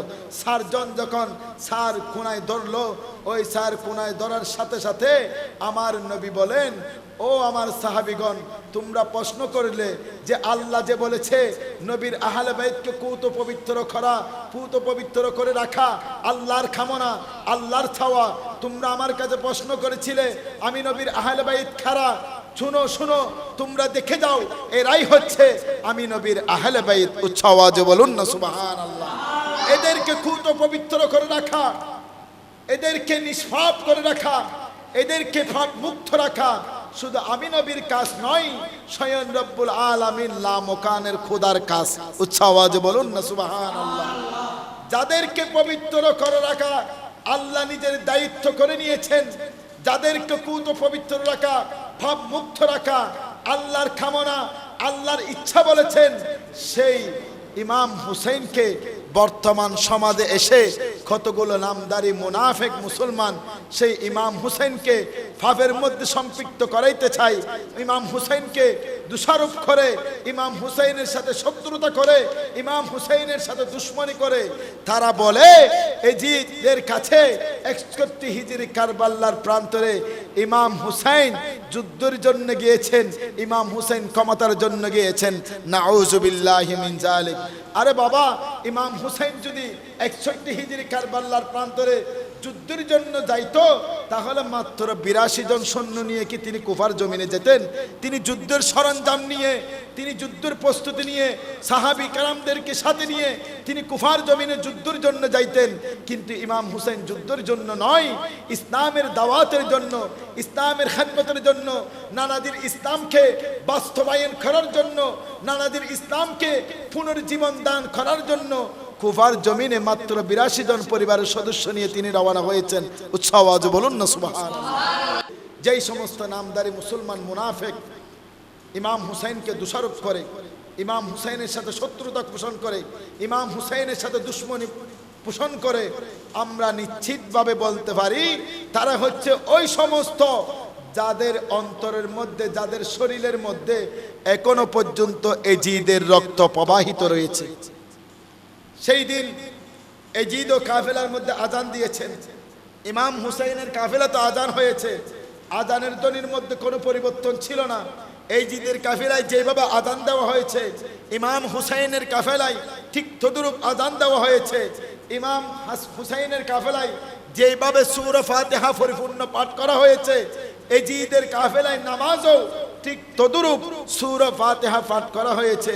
দুঃখের বিষয় হলো ইমাম হুসাইনের কাফেলায় সূরা ফাতিহার মধ্যে ইহদিনাস সিরাতাল মুস্তাকিম যেইভাবে পাঠ করা হয়েছে মুহাব্বত সহকারে, এজিদের কাফেলায় ইহদিনাস সিরাতাল মুস্তাকিম পাঠ করেছেন তারা ইহদিনাস সিরাতাল মুস্তাকিম পথটাকে কেটিয়ে ফেলার জন্য। নাউযুবিল্লাহি মিন যালিক। ইমাম হুসাইন কাফেলা ইহদিনাস সিরাতাল মুস্তাকিম বলে পথটাকে তারা সুরক্ষিত করেছেন। ইহদিনাস সিরাতাল মুস্তাকিম বলে পথটাকে তারা ওনারা শক্তিশালী করেছেন। আর এজিদের কাফেলায় ইহদিনাস সিরাতাল মুস্তাকিম বলে তারা তাদের ইহদিনাস সিরাতাল মুস্তাকিম জবান দ্বারা তেলাওয়াত করেছেন। অন্তরের মধ্যে তারা পরিকল্পনা করেছেন সেই ইহদিনাস সিরাতাল মুস্তাকিমকে কিভাবে কতল করা হয়, সেই ইহদিনাস সিরাতাল মুস্তাকিমকে কিভাবে ভেঙে ফেলা হয়, সেই ইহদিনাস সিরাতাল মুস্তাকিমকে কিভাবে টুকরো টুকরো করবে, তাদের অন্তরের মধ্যে পরিকল্পনা এটাই ছিল। আর ইমাম হুসাইনের কাফেলায় যারা নামাজ পড়েছিলেন, যারা ইহদিনাস সিরাতাল মুস্তাকিম তেলাওয়াত করেছিলেন, তাদের অন্তরের মধ্যে পরিকল্পনা ছিল কিভাবে নানাজির এই ইসলামকে, নানাজির এই রাস্তা সরল সঠিক পথ, আল্লাহর এই সরল সঠিক পথটাকে কিভাবে সুরক্ষিত করবেন, কিভাবে এই পথটাকে মজবুত করবেন, কিভাবে এই পথটাকে শক্তিশালী করবেন। এটাই ছিল ইমাম হুসাইনের চেতনা, ইমাম হুসাইনের অন্তরের পরিকল্পনা জল্পনা। আর এজিদের পরিকল্পনা জল্পনা ছিল একটাই, কিভাবে ইহদিনাস সিরাতাল মুস্তাকিমকে টুকরো টুকরো করবে, ইহদিনাস সিরাতাল মুস্তাকিমকে কতল করবে। নাউযুবিল্লাহি মিন যালিক।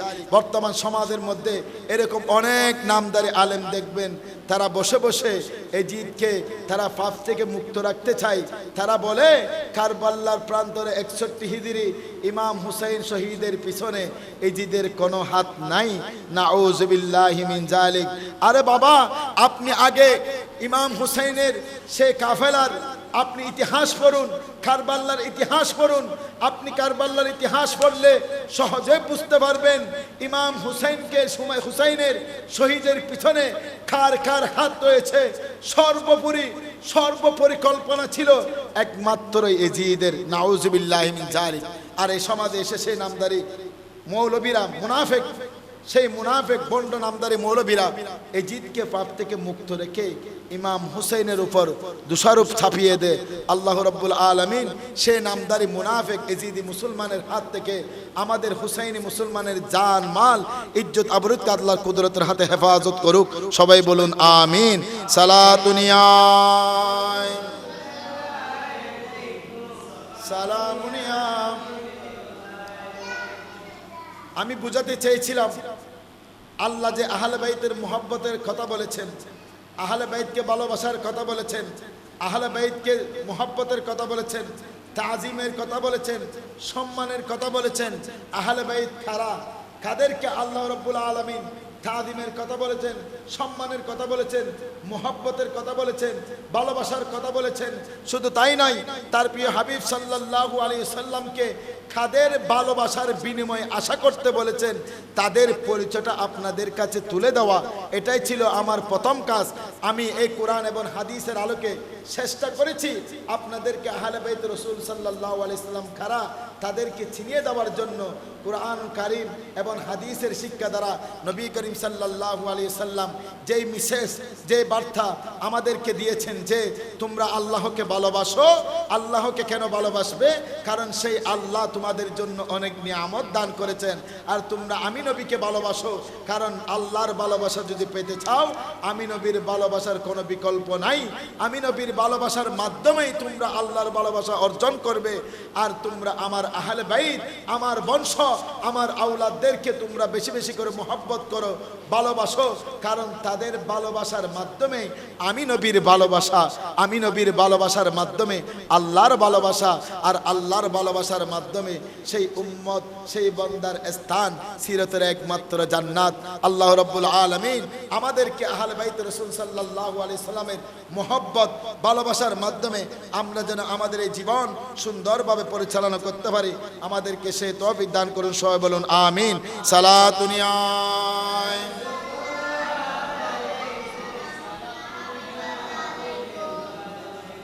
আসুন আরেকটি হাদিস শরীফ আমি আপনাদের সম্মুখে তেলাওয়াত করেছিলাম যে নবী করিম সাল্লাল্লাহু আলাইহি সাল্লাম বলেন, মান আহাব্বাল হাসান ওয়াল হুসাইন ফাকাদ আহাব্বানি ওয়া মান আবগাদাহুমা ফাকাদ আবগাদানি। উচ্চ আওয়াজে বলুন না সুবহানাল্লাহ। নবী করিম সাল্লাল্লাহু আলাইহি সাল্লাম ইরশাদ করেছেন, ওহে আমার উম্মতগণ, তোমরা আমার কলিজার টুকরা ইমাম হাসান এবং হুসাইনকে মোহাব্বত করো, তাদেরকে ভালোবাসো, কারণ তাদের ভালোবাসা মানে আমি নবীকে ভালোবাসা, তাদেরকে সম্মান করা মানে আমি নবীকে সম্মান করা, তাদেরকে তাজিম করা মানে আমি নবীকে তাজিম করা, তাদেরকে মোহাব্বত করা মানে আমি নবীকে মোহাব্বত করা। উচ্চ আওয়াজে বলুন না সুবহানাল্লাহ। আমান আবগাদাহুমা ফাকাদ আবগাদানি। নবী করিম সাল্লাল্লাহু আলাইহি ওয়াসাল্লাম আরো ইরশাদ করেছেন, সাবধান, তোমরা তাদের সাথে শত্রুতা পোষণ করো না, তাদের সাথে দুশমনি করো না, তাদেরকে মিথ্যা অপবাদ দাও না। তাদের সাথে শত্রুতা করা, তাদের সাথে দুশমনি করা মানে আমি নবীর সাথে শত্রুতা করা, আমি নবীর সাথে দুশমনি করা। যারা আমার আহলে বাইতকে ভালোবাসবে তারা আমি নবীকে ভালোবাসবে, যারা আমি নবীকে ভালোবাসবে তাদের অন্তরের মধ্যে আল্লাহর ভালোবাসা স্থাপন হবে। আর যারা আমার আহলে বাইতের সাথে শত্রুতা পোষণ করবে, যারা আমার আহলে বাইতের সাথে দুশমনি পোষণ করবে, তারা আমি নবীর সাথে শত্রুতা এবং দুশমনি পোষণ করলো। আর যারা আমি নবীর সাথে শত্রুতা এবং দুশমনি পোষণ করলো, তারা বরং স্বয়ং রব্বুল আলামিনের সাথে শত্রুতা এবং কি করলো, দুষ পোষণ করলো, দুশমনি পোষণ করলো। আর যে ব্যক্তি আল্লাহর সাথে শত্রুতা এবং দুশমনি পোষণ করবে তার স্থান তো জান্নাত নয়, বরং তার স্থান হবে চিরতরে জাহান্নাম। আল্লাহ রাব্বুল আলামিন আমাদেরকে আহলে বাইতে রাসূল সাল্লাল্লাহু আলাইহি সাল্লামের সম্মানের মাধ্যমে আল্লাহর নবীর সম্মান, আল্লাহর নবীর সম্মানের মাধ্যমে আল্লাহর সম্মান অর্জন করার সেই তৌফিক দান করুন, সবাই বলুন আমিন। আসুন আমি হাদিসের আলোকে ছোট্ট একটি ঘটনা বলবো। মাহে রমজান, রমজানের দিন 29 কিনা 30 রমজানের দিন যখন ইমাম হুসাইন তার সহপাঠীদের সাথে ছোট্টবেলায়, খুব ছোট্টবেলায় তিনি খেলা করতেছেন, তিনি খেলতেছেন, ছোট্টবেলায় এক সহপাঠী এসে ইমাম হুসাইনকে বললেন, ও হুসাইন দেখো আগামীকাল ঈদ উল ফিতরের দিন, আগামীকাল ঈদের দিন আমার মা আমার বাবা আমার জন্য নতুন জামা ক্রয় করেছেন, কত আনন্দ লাগতেছে। এই কথা এই দৃশ্য দেখে, এই কথা শোনার সাথে সাথে ইমাম হুসাইন সেই স্থান ত্যাগ করে সাথে সাথে আম্মা জান মা ফাতেমা রাদিয়াল্লাহু তাআলা আনহুর হুজরাখানায় আসলেন। এসে বললেন, আম্মা জান জানেননি আগামীকাল কোন দিন? উচ্চ আওয়াজে বলুন না সুবহানাল্লাহ। ইমাম হুসাইন সেই জায়গা থেকে দূর দিয়ে আম্মা জান ফাতেমা জোহরা রাদিয়াল্লাহু তাআলা আনহুর গৃহে প্রবেশ করলেন। প্রবেশ করে বলেন, আম্মা জান আপনার কাছে বড় আশা নিয়ে আসলাম।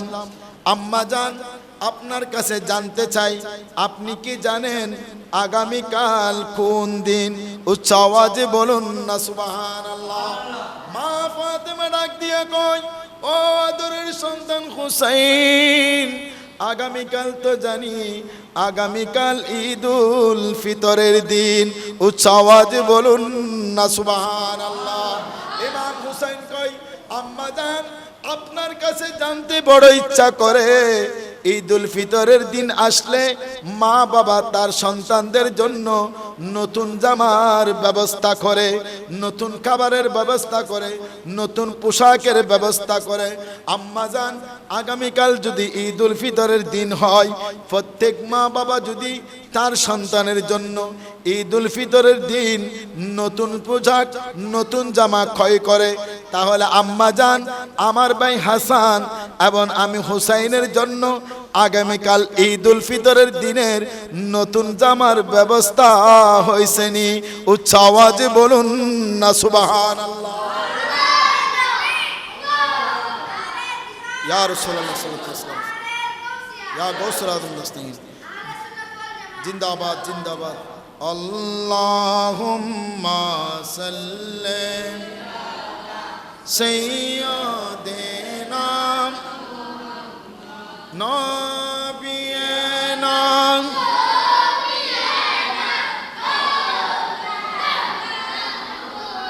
ইমাম হুসাইন কয়, আম্মা জান প্রত্যেক মা বাবা যদি তার সন্তানের জন্য ঈদুল ফিতরের দিন নতুন নতুন পোশাকের ব্যবস্থা করে থাকে, আম্মা জান আগামীকাল তো ঈদুল ফিতরের দিন, মা বাবা যেইভাবে প্রতিটি সন্তানের জন্য নতুন নতুন পোশাকের ব্যবস্থা করে, নতুন নতুন জামার ব্যবস্থা করে, আম্মা জান আমরা দুই ভাই হাসান এবং হুসাইনের জন্য আগামীকাল ঈদুল ফিতরের দিনের নতুন জামার ব্যবস্থা হয়েছে নি।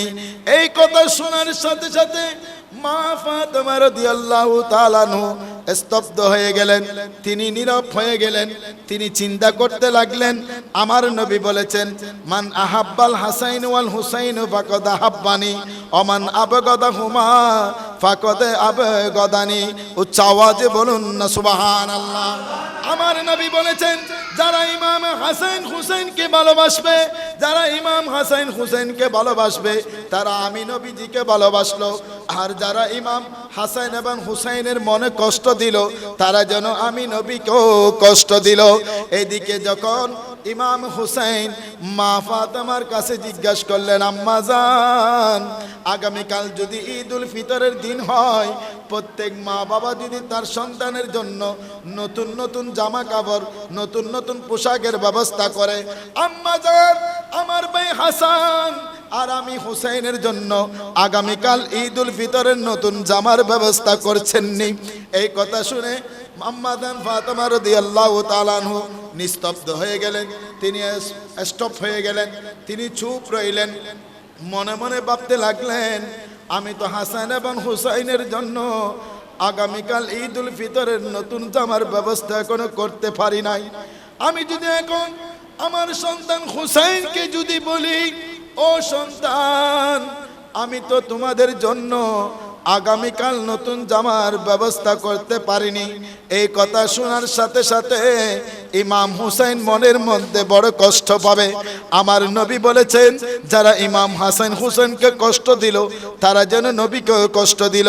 এদিকে যদি আমি ইমাম হুসাইনকে বলি বাবা তোমার জন্য এবং তোমার ভাইয়ের জন্য আগামীকাল নতুন জামার ব্যবস্থা করা হয়েছে না, এই কথা না শোনার সাথে সাথে যদি ইমাম হুসাইন মনের মধ্যে কষ্ট পায়, ইমাম হুসাইন কষ্ট পাওয়া মানে আমার নবী কষ্ট পাওয়া। এই কথা শুনে মা ফাতেমা রাদিয়াল্লাহু তাআলা আনহা বললেন, বাবা জান তোমরা যে জামার জন্য চিন্তিত, তোমাদের দুই ভাইয়ের জন্য আগামীকাল ঈদুল ফিতরের দিনের নতুন জামার ব্যবস্থা হয়েছে। এবার ইমাম হুসাইন কয়, আম্মা জান আমাদের জন্য ঈদুল ফিতরের দিন আমার ভাই হাসান আমি হুসাইনের জন্য যদি নতুন জামার ব্যবস্থা হয় তাহলে জামাগুলো কোথায় একটু আমাদেরকে দেখিয়ে দিন। উচ্চ আওয়াজে বলুন না সুবহানাল্লাহ। ইমাম হুসাইন জেদ ধরে রয়েছেন, আম্মা জান আমার ভাই হাসান এবং আমি হুসাইনের জন্য যদি নতুন জামার ব্যবস্থা হয়ে থাকে তাহলে সেই জামাগুলো একটু আমাদেরকে দেখান, আমরা যেন সেই জামা দেখে আনন্দ হই, আমরা যেন সেই জামা দেখে খুশি হই। উচ্চ আওয়াজে বলুন না সুবহানাল্লাহ। এখন মা ফাতেমা আবার দ্বন্দ্বের মধ্যে পড়ে গেলেন, একদিকে নবীর আহলে বাইত আরেকদিকে আল্লাহ। এদিকে নবীর আহলে বাইত আমার নবী বলেছেন তাদেরকে কষ্ট দেওয়া মানে নবীকে কষ্ট দেওয়া। হোসাইন আমার কাছে জিজ্ঞাসা করতে আসলো নতুন জামার ব্যবস্থা হয়েছে না, আমি কষ্ট না দেওয়ার জন্য আমি ইমাম হুসাইনকে মিথ্যা বলেছি জামার ব্যবস্থা হয়েছে। এখন ইমাম হুসাইন তো জেদ ধরে বসে আছেন নতুন জামা দেখার জন্য, এখন আমি কি করব? ইমাম হুসাইন রাদিয়াল্লাহু তাআলা আনহু যখন মায়ের কাছে জেদ ধরে বসে রইলেন আমার জন্য যে নতুন জামার ব্যবস্থা হয়েছে আমি সেই জামাগুলো একটু দেখতে চাই। মা ফাতেমা রাদিয়াল্লাহু তাআলা আনহা বলেন, ও আদরের সন্তান হুসাইন তোমার জন্য নতুন জামার ব্যবস্থা হয়েছে, তবে জামাগুলোতে এখনো আসে নাই, সেই জামাগুলো দর্জির দোকানে সেলাই করা হচ্ছে। উচ্চ আওয়াজে বলুন না সুবহানাল্লাহ। আল্লাহু আকবার। ইয়া রাসূলুল্লাহ সাল্লাল্লাহু আলাইহি ওয়াসাল্লাম, ইয়া গাউসুল আযম দস্তানি, জিন্দাবাদ জিন্দাবাদ। মা ফাতেমা রাদিয়াল্লাহু তাআলা আনহা বলেন, হুসাইন তোমাদের দুই ভাইয়ের জন্য যে জামার ব্যবস্থা করা হচ্ছে সেই জামাগুলো দর্জির দোকানে সেলাই করে দিয়েছি, এখনো আসে নাই, যখন আসবে তখন তোমাকে সেই জামাগুলো দেখানো হবে। এই কথা শুনে ইমাম হুসাইন খুশি হয়ে মাঠে খেলতে চলে গেলেন সহপাঠীদের সাথে। এইদিকে আম্মা জান ফাতেমা রাদিয়াল্লাহু তাআলা আনহুর চোখের ঘুম হারাম হয়ে গেছে। তিনি চিন্তিতর মধ্যে রয়েছেন, চিন্তার মধ্যে রয়েছেন। হাই হাই, এদিকে নবীর আহলে বাইত, নবী বলেছেন তাদেরকে কষ্ট দেওয়া মানে নবীকে কষ্ট দেওয়া, তাদেরকে ভালোবাসা মানে নবীকে ভালোবাসা। আমি ইমাম হুসাইনের মনে কষ্ট না দেওয়ার জন্য মিথ্যার আশ্রয় নিয়েছি। এদিকে যদি আগামীকাল আমি আমার হুসাইনকে ধৈর্য ধারণ করার জন্য বলেছি, আমার ইমাম হুসাইনকে আমি বলেছি আগামীকাল তাদের নতুন জামাগুলো ঘরে আনা হবে। আগামীকাল ঈদ উল ফিতরের দিন যদি নতুন জামা না পাই, ইমাম হুসাইন তো মনের মধ্যে বড়ই কষ্ট পাবে। এই চিন্তা করতে করতে যাই নামাজ নিয়ে উজু কালাম বানিয়ে আল্লাহর দরবারে সিজদায় পড়ে গেলেন। উচ্চ আওয়াজে বলুন না সুবহানাল্লাহ। আম্মা জান ফাতেমা রাদিয়াল্লাহু তাআলা আনহুর সাথে সাথে যাই নামাজ নিয়ে সিজদায় পড়ে আমার আল্লাহর সাথে প্রেমের কানেকশন লাগিয়ে দিয়ে বলেন, ও বাড়ি এলাহি, এখন আমি কোন দিকে যাব? আপনি আল্লাহ ছাড়া আমার আর কোনো সহায় নাই। এদিকে আপনার নবী বলেছেন হাসান হুসেনকে কষ্ট দিলে আপনার নবী কষ্ট পাবে, আপনার নবী কষ্ট পেলে আপনি লামকানের খোদা কষ্ট পাবেন। এদিকে আমি আপনার আহলে বাইতের, আমার নবীর আহলে বাইতে কষ্ট না দেওয়ার জন্য মিথ্যায় আশ্রয় নিয়েছি। আল্লাহ আগামীকাল সকালবেলা যদি ইমাম হাসাইন ইমাম হুসাইনের জন্য নতুন জামার ব্যবস্থা করা না হয়, তাহলে ইমাম হাসান ইমাম হুসাইন বড়ই কষ্ট পাবে। তারা কষ্ট পেলে আমার নবী কষ্ট পাবে। আমি ফাতেমার চেহারা আমার নবীকে কিভাবে দেখাবো? এই কথা বলে তিনি সিজদার মধ্যে ঘুমিয়ে পড়লেন। ফজরের রক্ত হলো, ফজর রক্ত সিজদা থেকে উঠে মাদান ফাতেমা রাদিয়াল্লাহু তাআলা আনহু ফজরের নামাজ পড়লেন। ফজরের নামাজ পড়ে আল্লাহর দরবারে পুনরায় হাত তুলিয়ে দিয়ে বললেন, ও লামকানের খোদা, সকাল ফুটতে দেরি নাই, আপনার গায়বী খজিনাত থেকে আমাদেরকে মদত করুন, আমাদেরকে সাহায্য করুন। উচ্চ আওয়াজে বলুন না সুবহানাল্লাহ।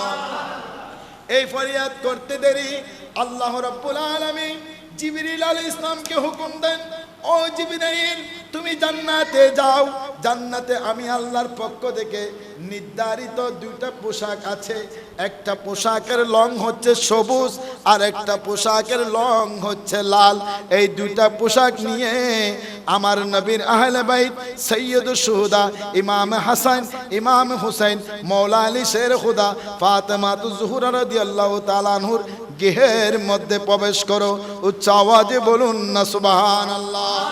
এদিকে যখন সূর্য উঠলো, সাথে সাথে সূর্য ওঠার সাথে সাথে জিবরিল আলাইহিস সালাম আম্মা জান ফাতেমা রাদিয়াল্লাহু তাআলা আনহুর ঘরের সামনে এসে দরজায় টোকা দিচ্ছেন।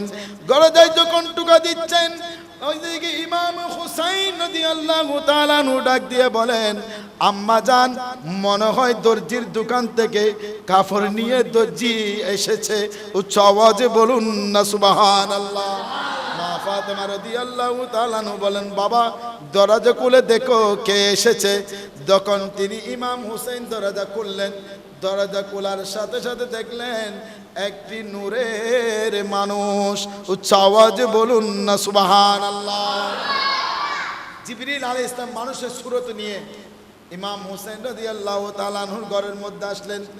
ইমাম হুসাইন কয়, আপনি মনে হয় দর্জি, আমাদের যে জামাগুলো আপনার কাছে আমার আম্মা সিলাইতে দিছে, এই জামাগুলো নিয়ে মনে হয় আপনি এসেছেন। জিবরিল আলাইহিস সালাম বললেন, হ্যাঁ হ্যাঁ আমি দর্জি, তোমরা দুবাই হাসান এবং হুসাইনের নির্ধারিত পোশাকগুলো নিয়ে আমি এসেছি, তোমরা পোশাকগুলো গ্রহণ করো। উচ্চ আওয়াজে বলুন না সুবহানাল্লাহ। ইমাম হুসাইন পোশাক দুইটি নিয়ে আম্মা জান ফাতেমা রাদিয়াল্লাহু তাআলা আনহুর হাতে দিলেন। আম্মা জান ফাতেমা রাদিয়াল্লাহু তাআলা আনহু পোশাকগুলো পাওয়ার সাথে সাথে হাসান এবং হুসাইন দুইকে ডাক দিয়ে বলেন, ও হাসান ও হুসাইন, তোমাদের জন্য দুটি জামার ব্যবস্থা হয়েছে, কোন কালারের পছন্দ তোমরা তোমাদের জামাটা নির্ধারণ করো। এদিকে লাল জামা দেখার সাথে সাথে ইমাম হুসাইন ডাক দিয়ে বলেন, আম্মা জান, আপনার হাতে লাল রঙের যে পোশাকখানা দেখতেছি, এই পোশাকটা আমার কাছে বড়ই সুন্দর লাগতেছে। আম্মাজান, ওই লাল কালারের লাল রঙের পোশাকটা আমি হুসাইন পরিধান করব। উচ্চ আওয়াজে বলুন না সুবহানাল্লাহ। এদিকে ইমাম হাসান বলেন, আম্মাজান, আপনার হাতে সবুজ রঙের যে পোশাকখানা দেখা যাচ্ছে, ওই পোশাক আমার কাছে বড়ই ভালো লাগতেছে। আমি ওই পোশাকটা নির্ধারণ করেছি, আমি ওই পোশাকটা পরিধান করব। এবার আম্মাজানের কাছ থেকে সাইয়েদানা ইমাম হাসান সবুজ কালারের রঙের জামা নিলেন, ইমাম হুসাইন রাদিয়াল্লাহু তাআলা আনহু লাল রঙের জামা নিলেন। এই দুইটি জামা যখন দুই ভাই পরিধান করলেন, পরিধান করার সাথে সাথে আমাদের দেশে, আমাদের পরিবারের মধ্যে যখন মাহে রমজান অতিবাহিত হওয়ার পর ঈদ উল ফিতরের দিন আসে, আমরা আমাদের সন্তান সন্তানি, আমাদের পুত্র, আমাদের ছেলে সন্তানদের জন্য, নাতি নাতিদের জন্য নতুন নতুন জামার পোশাক আমরা পরিধান করাই কি করাই না? ঠিক তদ্রূপ আমরা যারা আমাদের সন্তানদেরকে নতুন পোশাক পরিধান করে, নতুন জামা পরিধান করে বলি, ও আমার সন্তান, নতুন জামার ব্যবস্থা হয়েছে, নতুন জামা পরিধান করেছি, এবার একটু তোমার নানুর বাড়িতে যাও, তোমার নানা এবং নানিকে একটু সালাম করে আসো। উচ্চ আওয়াজে বলুন না সুবহানাল্লাহ।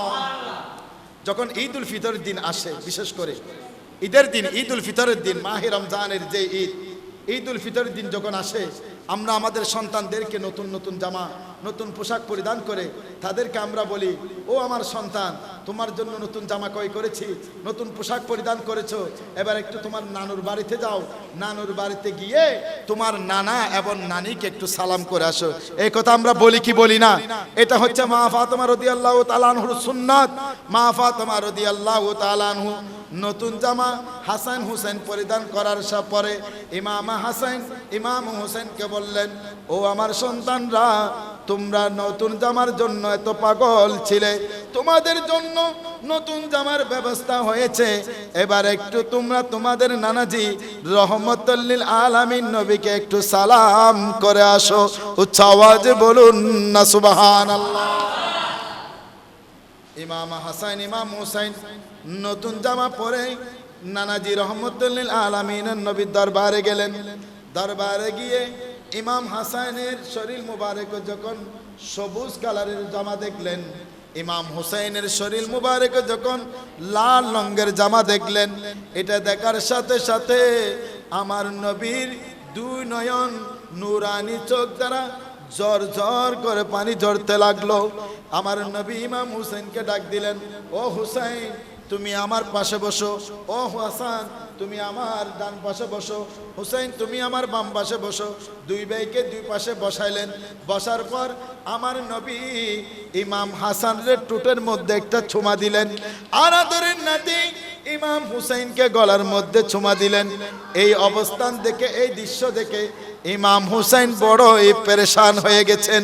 হাই হাই, আমার নানা রহমতুল লিল আলামিন নবী আমাদের দুই ভাইকে সমান সমান ভালোবাসে। ভালোবাসার বাজারে যদি ভালোবাসা সমান সমান বেচা কিনা হবে গো, তাহলে আমি জানতে চাই, আমার কাছে প্রশ্ন জাগলো, আমার নানা রহমতুল লিল আলামিন নবী আমার ভাই হাসান রে কেন টুটের মধ্যে চুমা দিলেন? আমাকে তো চাইলে টুটের মধ্যে চুমা দিতে পারতেন, কিন্তু আমার ভাই হাসান রে টুটের মধ্যে চুমা দিলেন, আর আমি হুসেন রে কেন গলার মধ্যে চুমা দিলেন? এই পেরেশান নিয়ে নবী যখন চুমা দিয়ে ঈদগাহ ময়দানের দিকে রওনা দিচ্ছেন, ডাক দিয়ে বলেন, ও হাসান, ও হুসেন, তোমরাও আমার সাথে ঈদগাহ ময়দানে আসো। এদিকে হুসাইন বড়ই পেরেশান, বড় কষ্টের মধ্যে আছে যে নানাজি রহমতুল লিল আলামিন নবী ইমাম হাসান রে টুটের মধ্যে চুমা দিলেন, ইমাম হোসেন রে গলার মধ্যে চুমা দিলেন। তিনি সাথে সাথে ঈদগাহ ময়দানে না গিয়ে আম্মাজান মা ফাতেমা রাদিয়াল্লাহু তাআলা আনহার হুজরাখানায় চলে আসলেন। ওইদিকে আম্মাজান ফাতেমা রাদিয়াল্লাহু তাআলা আনহার হাতে জায়নামাজ ছিলেন, তিনি যাচ্ছেন নামাজে দণ্ডায়মান হওয়ার জন্য। ইমাম হুসাইন দূর দিয়ে আম্মাজান ফাতেমা রাদিয়াল্লাহু তাআলা আনহার ঘরে গিয়ে বললেন, এইদিকে যখন ইমাম হুসেনকে আম্মাজান ফাতেমা রাদিয়াল্লাহু তাআলা দেখলেন, বললেন বাবা রে, নতুন জামার জন্য পাগল ছিলে, নানাজির দরবারে গিয়েছো? হতে হ্যাঁ মা গিয়েছি। নানাজি কোথায়? হতে ঈদগাহ ময়দানে গেছে। তো তুমি কেন ঈদগাহ ময়দানে যাও নাই? ইমাম হুসেন কই, আম্মা গো, আজ আমার মন বেশি ভালো নাই, আমি অনেক কষ্টের মধ্যে আছি। মা ফাতেমা রাদিয়াল্লাহু তাআলা আনহা বললেন, ও আদরের সন্তান হুসাইন, তুমি কি পেরেশানের মধ্যে এসে আসো? তোমার মন কেন ভালো নাই? আমার ইমাম হুসাইন রাদিয়াল্লাহু তাআলা আনহু বলতে লাগলেন, আম্মা জান, আপনার কাছে আমার প্রশ্ন। আপনার বাবা আমার নানা রহমতুল লিল আলামিন নবী আমাদের দুই ভাইকে এক সমান ভালোবাসেন। যদি ভালোবাসার বাজারে ভালোবাসার সমান সমান বেচা কিনা হবে গো, তাহলে বলো মা গো, আপনার বাবা আমার নানা রহমতুল লিল আলামিন নবী আমার ভাই হাসান রে কেন ঠোঁটের মধ্যে চুমা দিলেন, আর আমি ইমাম হুসেন রে কেন গলার মধ্যে চুমা দিলেন? এই বেদ যতক্ষণ পর্যন্ত, এর হাকিকত যতক্ষণ পর্যন্ত বলবেন না রে মাগো, আপনার হাত থেকে যাই নামাজ কেড়ে নিলাম, আপনারে মসাল্লাই পর্যন্ত দাঁড়াইতে দিতাম না। উচ্চ আওয়াজে বলুন না সুবহানাল্লাহ। আল্লাহু তাআলা ইমাম হুসেনকে নিয়ে নবীজির দরবারে আসলেন। আমার নবী ঈদগাহ ময়দান থেকে আসলেন, হুজুরখানায় ডাক দিলেন, ও হাসান, ও হুসেন, তোমরা দুবাই কই একটু আমার দরবারে আসো। মা ফাতেমা ডাক দিয়ে কই, ইয়া রাসূলুল্লাহ, নবী গো, হাসানের মন যেমন তেমন ভালো আছে, কিন্তু ইমাম হুসেনের মন ভালো না।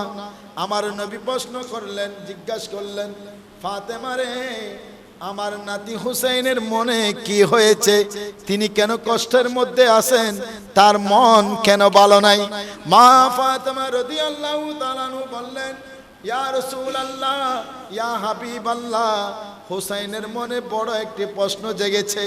আপনি নাকি তার ভাই হাসান, আমার আদরের সন্তান হাসান রে, আপনার আদরের নাতি হাসান রে ঠোঁটের মধ্যে চুমা দিলেন, কিন্তু হুসাইন রে নাকি গলার মধ্যে চুমা দিলেন। হুসাইনের প্রশ্ন হলো, আমার নানা রহমতুল লিল আলামিন নবী আমাদের দুই ভাইকে এক সমান ভালোবাসে।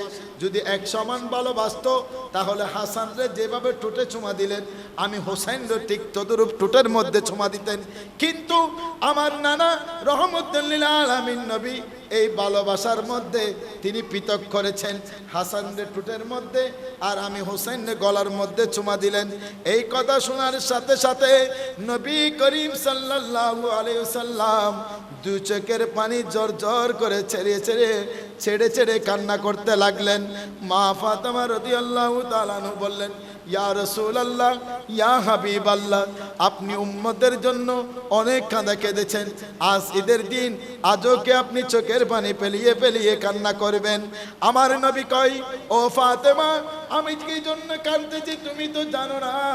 যেই জন্য কান্না করতেছি, এই কথা যদি তুমি ফাতেমা জানো, তুমি ফাতেমার বুক সুরমার হয়ে যাবে। উচ্চ আওয়াজে বলুন না সুবহানাল্লাহ। মা ফাতেমা রাদিয়াল্লাহু তাআলা আনহা বললেন, ইয়া রাসূলুল্লাহ, আপনি যেই উম্মতের জন্য সারা জিন্দেগি ভর চোখের পানি ফেলিয়েছেন, আজ ঈদুল ফিতরের দিন, আজও কি আপনি চোখের পানি ফেলিয়ে কান্না করবেন? এদিকে আমার নবী বলেন, ও ফাতেমা, আমি কি জন্য কান্না করতেছি এর হাকিকত তুমি জানো না। আমি যেই জন্য কান্না করতেছি, যেই জন্য আমি চোখের জল ফেলিতেছি, এই কথা যদি তুমি জানো, তুমি ফাতেমার বুক চুরমার হয়ে যাবে। তখন ফাতেমা রাদিয়াল্লাহু তাআলা আনহা বলেন, ইয়া রাসূলুল্লাহ, যতই কষ্ট হোক সব কষ্ট সহ্য করে নিব, তবে আমি ফাতেমার বড়ই কেঁদে না ইচ্ছা করে এর হাকিকত জানার জন্য। উচ্চ আওয়াজে বলুন না সুবহানাল্লাহ। আমার নবী কয়, ও ফাতেমা, শুনো শুনো শুনো, আমি আমার আদরের নাতি হাসান রে ঠোঁটের মধ্যে চুমা দিলাম এই কারণে, আমার উম্মতের মধ্যে এমন কতগুলো উম্মত আসবে যারা আমার আদরের নাতি হাসান রে বিষ পান করার মাধ্যমে শহীদ করাবে। আমি নানাজি সহ্য করতে পারবো না, আমার নাতি ইমাম হাসান বিষ পান করার মাধ্যমে শাহাদাত বরণ করবেন। সেই শাহাদাতের সময় আমি ইমামের হাসানের কষ্ট দূর করার জন্য, তার শাহাদাত সহজ করার জন্য আমি নবী ঠোঁটের মধ্যে চুমা দিয়ে ইমাম হুসাইনের ঠোঁট মুবারকের মধ্যে মেডিসিন সংযুক্ত করেছি। উচ্চ আওয়াজে বলুন না সুবহানাল্লাহ। আমি আমার হাসান, আদরের নাতি হাসানের ঠোঁটের মধ্যে চুমা দিলাম। এই কারণেই আমার উম্মতের মধ্যে এমন কতগুলো উম্মত প্রতিষ্ঠিত হবে যারা আমার হাসানকে, আমার আদরের নাতি হাসানকে বিষ পান করার মাধ্যমে শাহাদাত বরণ করাবে, শহীদ করবে।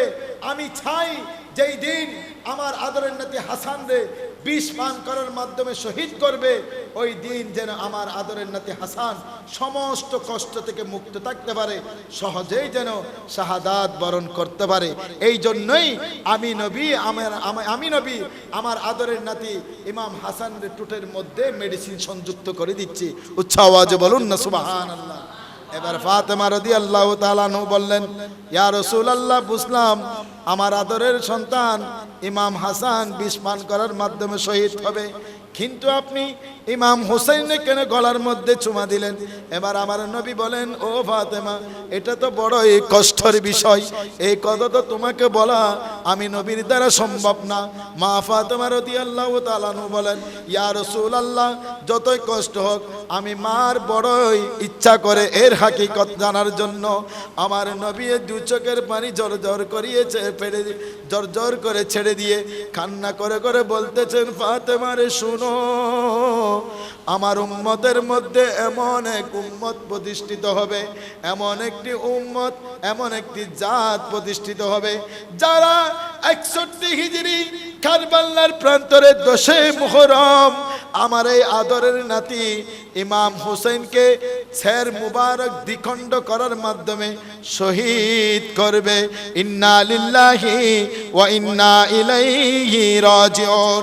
আমি চাই যেই দিন কারবালার প্রান্তরে 61 হিজরি 10 মুহররম জুমার দিন আমার আদরের নাতি ইমাম হুসাইনের গলার মধ্যে তলোয়ার চালানো হইবে, ওই সময় সমস্ত কষ্ট থেকে ইমাম হুসাইনকে মুক্ত রাখার জন্য, সবর রাখার জন্য, ধৈর্যের মধ্যে থাকার জন্য, শুধু তাই নয়, আমার ইমাম হুসাইন সমস্ত কষ্ট থেকে মুক্ত থাকার জন্য, সেই দিন ইমাম হুসাইনের শহীদ সহজ হওয়ার জন্য আমি নবী আমার ইমাম হুসাইনের গলার মধ্যে মেডিসিন সংযুক্ত করতেছি।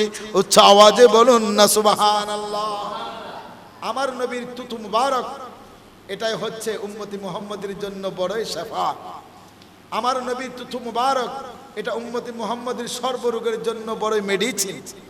আমার নবী ইমাম হুসাইনের ঠোঁটের মধ্যে চুমা দিচ্ছেন, কারণ 61 হিজরি নিষ্ঠুর এজিদ আমার নবীর কলিজার টুকরা, আমার নবীর দহিতর ইমাম হুসাইনকে শের মুবারক দ্বিখণ্ড করার মাধ্যমে শহীদ করবে। সেই দিন যেন ইমাম হুসাইন সমস্ত কষ্ট থেকে মুক্ত থাকতে পারে, সমস্ত কষ্ট থেকে মুক্ত থেকে সহজে যেন শাহাদাতের সুধা পান করতে পারে। এই জন্য আমার নবী তার গলা মুবারকের মধ্যে চুমু দিয়ে মেডিসিন সংযুক্ত করতেছেন। এই কথা শোনার পর মা ফাতেমা রাদিয়াল্লাহু তাআলা আনহা চোখের পানি ফেলিয়ে ফেলিয়ে, ঝরঝর করে চোখের পানি ফেলিয়ে তিনি কান্না করতেছেন। কান্না করতে করতে বলেন, ইয়া রাসূলুল্লাহ, ইয়া হাবিবাল্লাহ, শুনেছি আমার আদরের সন্তান হাসান বিষ পান করার মাধ্যমে শহীদ হবে, আমার আদরের সন্তান ইমাম হুসাইন শের মুবারক দ্বিখণ্ড করার মাধ্যমে শহীদ হবে। ইয়া রাসূলুল্লাহ, আমি মা সন্তানের এই কষ্ট সহ্য করা আমার জন্য বড়ই কষ্ট, তারপরে আমি সহ্য করে যাব, আমি সব কষ্ট মেনে নিতে পারবো। ইয়া রাসূলুল্লাহ, আমি মা আম্মা জান ফাতেমা রাদিয়াল্লাহু তাআলা আনহার পক্ষ থেকে আপনি নবীর দরবারে একটি আবদার, একটি আরজ। ইয়া রাসূলুল্লাহ, আমার হাসান, আমার ইমাম হুসাইন শহীদ আমি মেনে নিব, তবে আমার একটা শর্ত হচ্ছে, যেই নবী উম্মতি করে চোখের পানি ফেলিয়ে ফেলিয়ে কান্না করেছেন, যেই নবী উম্মতের জন্য দাঁত মুবারক শহীদ করেছেন, যেই নবী উম্মতের জন্য শরীর মুবারক থেকে রক্ত ঝরিয়েছেন, যেই উম্মতের জন্য আপনি হেরা গুহায় বিভিন্ন রং ধরে চোখের পানি ফেলিয়ে আল্লাহর দরবারে ফরিয়াদ করেছেন যে উম্মতের গুনাহ মাফের জন্য, যে উম্মতের শাফায়াতের জন্য আপনি চোখের পানি জর্জর করে ফেলিয়েছেন।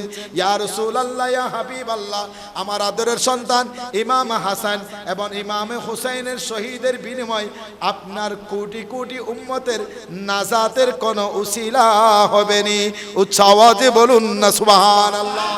আমার নবী বলেন, ফাতেমারে শুনো শুনো, আমার আদরের নাতি ইমাম হাসান ইমাম হুসাইনের শহীদের মাধ্যমে কাল কিয়ামতের ময়দানে আমার আল্লাহর দরবারে আমি আরজ করব, আমার এই আদরের নাতি হাসান এবং ইমাম হুসাইনের শহীদের মাধ্যমে আমার কোটি কোটি জাহান্নামী উম্মতদেরকে আপনি আল্লাহর পক্ষ থেকে নাজাত মুক্ত করে, আল্লাহর পক্ষ থেকে নাজাত নিয়ে, নাজাতের সার্টিফিকেট নিয়ে তাদেরকে আমি জান্নাতে প্রবেশ করাবো। উচ্চ আওয়াজে বলুন না সুবহানাল্লাহ। এরাই হচ্ছে নবীর আহলে বাইত। এদেরকে ভালোবাসা মানে নবীকে ভালোবাসা, এদেরকে ভালোবাসা মানে আল্লাহকে ভালোবাসা, আল্লাহকে ভালোবাসা মানে জান্নাতের দাবিদার হওয়া। আর আহলে বাইতের ত্যাগ, যে আহলে বাইত আমাদের জন্য নানাজির উম্মতের জন্য সের মুবারক দিয়েছেন, শরীর থেকে সের মুবারক দ্বিখণ্ড করে দিয়েছেন, যে আহলে বাইত বিষ পান করার মাধ্যমে শাহাদাত বরণ করেছেন, শুধু কিছুর জন্য নয়, নানাজির ইসলামকে কিয়ামত পর্যন্ত জিন্দা রাখার জন্য। এই ইমাম হুসাইন যদি কারবালার প্রান্তরে সের মুবারক যদি না দিত, তিনি যদি এজিদের হাতে বায়াত গ্রহণ করত, আজ কোটি কোটি উম্মত জান্নাত নয় বরং জাহান্নামের দিকে ধাবিত হতো। সেই জাহান্নামী উম্মতদেরকে আল্লাহ সের মুবারক দ্বিখণ্ড করার মাধ্যমে জান্নাত দান করেছেন ইমাম হুসাইন রাদিয়াল্লাহু তাআলা আনহু। সেই ইমাম হুসাইনকে মহব্বত করা, সেই ইমাম হুসাইনকে ভালোবাসা সমস্ত উম্মতি মুহাম্মদের উপর ওয়াজিব। আমরা যে নামাজ পড়ি সেই নামাজের পরিপূর্ণ শিক্ষা কারবালার প্রান্ত থেকে পেয়েছি। কারবালার প্রান্ত থেকে আমাদেরকে অনেক শিক্ষা দিয়েছেন, কারবালার প্রান্ত থেকে আমাদেরকে নামাজের শিক্ষা দিয়েছেন। যতই বড়ই কঠিন মুসিবত আসুক না কেন, নামাজের কোনো বিকল্প নাই। নামাজকে অস্বীকার করা যাবে না, নামাজকে অবহেলা করা যাবে না। যতই বিপদ আসুক না কেন, হকের মধ্যে নিজেকে প্রতিষ্ঠিত করে রাখতে হবে। যত বাধা বিবাদ আসুক না কেন, ন্যায়ের মধ্যে নিজেকে প্রতিষ্ঠিত করে রাখতে হবে, ন্যায়ের মধ্যে থাকতে হবে। যত বিপদ আসুক না কেন, ধৈর্যের মধ্যে তোমাকে সবার এখতিয়ার, ধৈর্যের মধ্যে অটল থাকতে হবে। এই পরিপূর্ণ শিক্ষা কারবালার প্রান্ত থেকে ইমাম হুসাইন নানাজির উম্মতদেরকে শিক্ষা দিয়েছেন। সের মুবারক চলে যাবে, এই তো কোনো সমস্যা নাই, ইসলাম তো জিন্দা থাকবে, এটাই মূল। ইসলাম জিন্দা হতা হে হর কারবালা কে বাদ। ইসলাম জিন্দা হয়েছেন কারবালার প্রান্ত থেকে। সেই দিন যদি ইমাম হোসেন সের মুবারক না দিত, ইসলাম কবর হয়ে যেত। সের মুবারক দিয়েছেন বিদায় ইসলাম জিন্দা হয়েছে। আল্লাহ রাব্বুল আলামিন আমাদের প্রত্যেককে ইসলামের পথে মতে নিজের জীবনটাকে পরিচালনা করার, আহলে বাইত রাসূল সাল্লাল্লাহু আলাইহি সাল্লামের ভালোবাসা মহব্বতের মাধ্যমে এই জীবন যেন পরিচালনা করতে পারি, সেই তৌফিক দান করুন। সবাই বলুন আমিন। ওয়া আখিরু দাওয়ানা আনিল হামদুলিল্লাহি রাব্বিল আলামিন।